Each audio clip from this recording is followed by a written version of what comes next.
ये स्टोरी एक शेफ़ की है जो कि लाजवाब शेफ़ था। उसकी सारी डिशेस बहुत बेहतरीन थी, बट एक ऐसी डिश थी जिसे खाने बहुत दूर दूर से लोग आया करते थे, और वो थी जलेबी और रबड़ी। वो अपने इस डिश में बहुत ही घमंड करता था। वो कहता था कि इससे लाजवाब डिश और कोई बना ही नहीं सकता। एक दिन एक ओल्ड आदमी उसके रेस्टोरेंट में आता है और उससे वो डिश मांगता है। उस ओल्ड आदमी के पास पैसे तो नहीं होते, पर वो उससे बोलता है कि मैं तुम्हें पैसे ज़रूर दूंगा अगर मुझे डिश काफ़ी अच्छी लगी तो। इसी में वो शेफ़ उस ओल्ड आदमी को वो डिश देता है, जलेबी और रबड़ी, पर वो गर्म नहीं होती। और ओल्ड आदमी बोलता है कि गर्म नहीं है और मैं इसे नहीं खाऊंगा। तभी शेफ़ बोलता है कि तो एक तो तुम पेमेंट भी पे नहीं कर रहे हो और ऊपर से तुम नखरे भी दिखा रहे हो। देखो, खाना है तो खाओ, वरना मेरे इस रेस्टोरेंट से चले जाओ।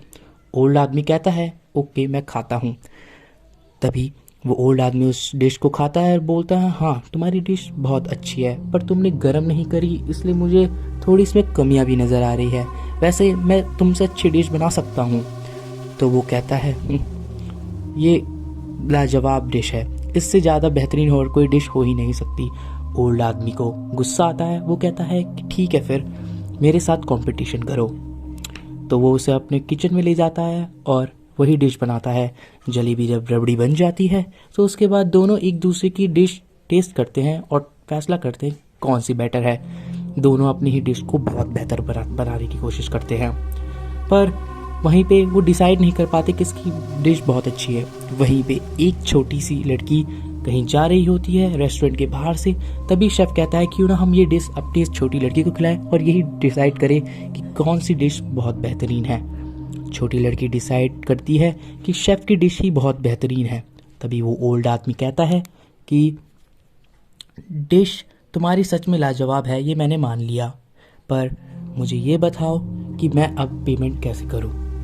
शेफ़ कहता है जब तुम्ही ने कहा था कि जब तुम्हारे पास पैसे होंगे तो तुम मुझे पेमेंट कर देना। शेफ़ ये भी बोलता है कि तुम्हारे पास अभी फ़िलहाल पैसे हैं नहीं तो तुम रहने ही दो, पर मैं जीत गया। तभी ओल्ड आदमी कहता है ठीक है, मैं तुम्हारी एक पेमेंट कर सकता हूँ, मैं तुम्हारी इस डिश को और भी लाजवाब बना सकता हूँ। तभी वो ओल्ड आदमी उसकी डिश में यानी उसकी रबड़ी में अपनी खून की एक ड्रॉप डाल देता है, और यहीं पे वो शेफ़ गुस्सा होता है और वो कहता है तुमने ये क्या करा, तुमने अपना गंदा खून डाल दिया, और उसे भला बुरा बोल के वहाँ से भगा देता है। और सडनली बूढ़ा आदमी कहता है एक बार टेस्ट करके देखो, तब पता चलेगा। वो कहता है नहीं, ये चीज़ बहुत बेकार चीज़ है, ये बहुत गलत है, न जाने तुम्हारा खून कितना गंदा होगा। तभी वो डिश को फेंक देता है और वहीं पे न जाने एक कुत्ता आकर उस डिश को पूरा चाट डालता है। फिर वो सोचता है कि ये कुत्ता कभी तो मेरी जलेबी और रबड़ी खाया नहीं करता था, इसने कैसे खा ली। न जाने उसके मन में ही वो शंका कैसे जागती है, और वो भी शेफ़ भी उस डिश को खाने के लिए दौड़ पड़ता है। वो देखता है कि डिश सच में लाजवाब हो गई थी। वो समझ नहीं आता कि ये बूढ़ा आदमी इतनी शानदार डिश इसने अपने ब्लड डाल के कैसे बना दी। वो बूढ़ा आदमी से ये पूछ ही रहा होता है, तब तक वो बूढ़ा आदमी वहाँ से गायब हो चुका होता है।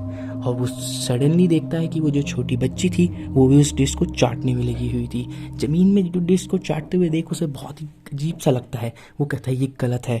वो यहाँ से सब कुछ साफ़ करता है और उस रात वो सो नहीं पाता।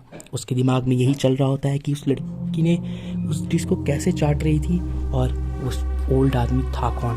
अचानक वो एक दिन अगले दिन अपने रेस्टोरेंट में कुछ डिश बना रहा होता है और वो सडनली रियलाइज़ करता है क्यों ना मैं भी एक खून की ब्लड ड्रॉप डाल के देखूं होता क्या है। वो अपना ब्लड ड्रॉप डालता है डिश के अंदर और देखता है कि उसकी डिश सच में शानदार हो गई थी। वो सोचता है कि ये ब्लड ड्रॉप डालने से ऐसा क्या हो रहा है। बाद में पता चलता है कि लोग उसके डिश में टूट पड़ रहे हैं। लोग बहुत दूर दूर से उसकी डिश खाने आ रहे हैं। वो रातों रात बहुत फेमस हो रहा था। वो शेफ़ पहले से ही फेमस था, पर उसकी फेम इतनी ज़्यादा प्रॉब्लम्स करते हुए देख वो भी पागल हो जाता है कि वो सोचता है ये हुआ कैसे। सिर्फ एक बूंद ड्रॉप, वो भी ब्लड की, इतना लाजवाब खाना कैसे बन सकता है। अचानक वो धीरे धीरे अपने हर खानों में ब्लड डालता रहता है और साथ ही साथ उसके रेस्टोरेंट की बिक्री बहुत हो रही होती है। एक दिन वो सडनली रियलाइज़ करता है कि उसका जो ब्लड है, उसका शरीर जो है वो कमज़ोर पड़ रहा है खून की बूंदें डाल डाल के। फिर वो रियलाइज़ करता है अगर ऐसे ही चलता रहा तो तब तो मैं किसी दिन मर ही जाऊंगा।